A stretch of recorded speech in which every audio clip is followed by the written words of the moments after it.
Сәлем достар, бүгін мен сіздермен аппетитті ашатын аджиканың рецебімен бөлісетін боламын. Рецепт өте қарапайым әрі дайындалу жолы да оңай дайындалады. Осы рецептпен сіздер де дайындап көріңіздер. Ал кеттік. Олай болса, біз алдын ала жуып, турап дайындап алған қызанақтарымызды ет тартқыш машинадан өткізетін боламыз. Бірінші қызанақтарымызды, одан кейін тәтті қызыл бұрыштарымызды өткіземіз.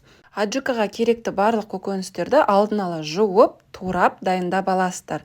Келесі сарымсақ, яғни чесноктарымызды өткіземіз. Барлығын рет-ретмен бірінен соң бірін өткізе берсеңіздер болады. Келесі міндетті түрде ащы қызыл бұрыш қосамыз. Видеоның астындағы описаниясына қалдырам, қанша мөлшерде қосатын.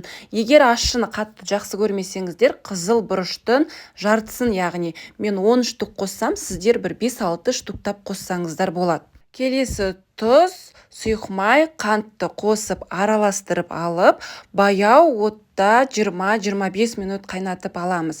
Қайнаған кезде үстіне 70%-лық 2 ас қасық уксус қосып араластырып, тағы да бір 5 минут қайнатып аласыздар. Бар жоғы 30-35 минутта аджикамыз дайын болады. Дайын болған аджика осылай қоюланады. Міндетті түрде суытып барып, пластмасс бөтелкелерге құйып қойсаңыз болады. Не болмаса, шыны банкілерге де құйып сақтасаңыз болады. Ең бастысы салқын жерде сақтаңыз.